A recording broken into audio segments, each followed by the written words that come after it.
Okay, so here we go. In a few hours, representatives from the Trump administration in court arguing against a federal judge's decision to temporarily block use of the Alien Enemies Act.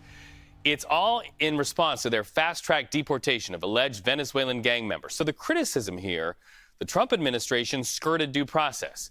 Trump's border czar, Tom Homan, over the weekend said he would not defy court orders, but added he doesn't care what the judge thinks in this case. Also this weekend on Face the Nation, White House National Security Advisor Mike Waltz defended the use of the wartime authority in deportations. We are saying that TDA is acting as a proxy of the Maduro regime. This is how the Alien and Sedition Act applies. And we cannot have district judges interfering with the commander-in-chief's actions to take care of, in the way he deems necessary, a terrorist organization. So CBS News team coverage now. White House reporter Willie James Inman and CBS News Department of Justice reporter Jake Rosen. So before we talk about the case, we want to ask about a new announcement from the U.S. government, Jake. They're extraditing 3 Tren De Aragua members to Chile. What more can you tell us here? Well, that's right.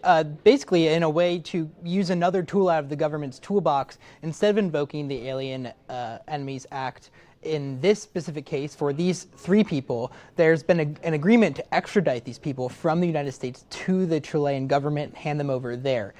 I think this is a way for the Trump administration to potentially skirt this judge's guidelines by, even though these 3 people fit under the declaration that Trump signed last Saturday that would label these people technically enemies of the state, by shifting them to another country's resources and having another country agree to hold them. It is a way to kind of go around the controversy that we're seeing right now unfold between the Salvadoran government, which took the most of the people who were brought from the U.S. there last Saturday. We'll see how this plays out in court and whether there's another case to potentially block the deportation of these 3 people as well, or additionally, another case around this kind of decision and invocation of the Alien Enemies Act. Well, and we are watching today's case on Trump's deportation authority play out. What should we expect relative to that question of authority?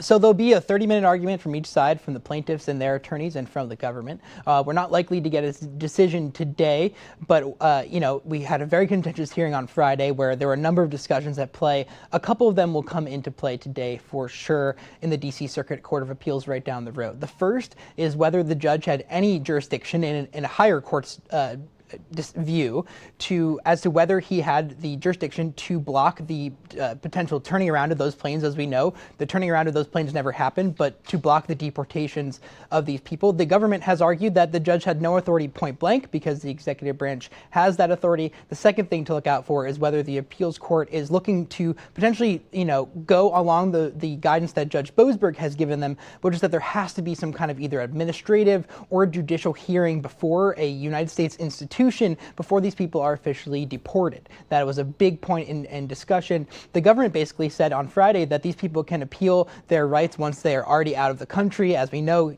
it's very hard to get in touch with people from those supermax prisons in El Salvador. So the plaintiffs obviously were arguing that any kind of step has to be in play. We know even in World War II, when the United States was detaining Japanese Americans, that there was some kind of administrative board that oversaw these cases on a case-by-case individual basis. That's what Judge Boasberg has said needs to happen in this case. Well, and we're really getting a masterclass in the levels and the processes of the U.S. court system. Attorney General for the United States, Pam Bondi, expects the case to go all the way up to the Supreme Court. What do we look out there, and what's her logic there for that? Well, this is really the long game. When you zoom out of not just this case, but the number of cases, Attorney General Bondi went on to Fox News this weekend, and she laid out and name-dropped a number of judges who have either blocked the Trump administration's transgender military ban, who have blocked things like DOJ access to different parts of the government, who have blocked the mass firings of people, and in Judge Boasberg's case, obviously blocked a major part of the Trump administration's plan here on deportations. She basically said that we expect all of these to go to the Supreme Court. We're going to keep fighting until we get these cases out of the hands of district judges and up to the Supreme Court. As we know, President Trump has said he believes the Supreme Court to be favorable to him. We'll see whether that plays out. But the circuit court hearings are certainly the first step to kind of shoot these up the legal stairway, if you will, up to the Supreme Court. Jake Rosen, thank you for that update on a Monday.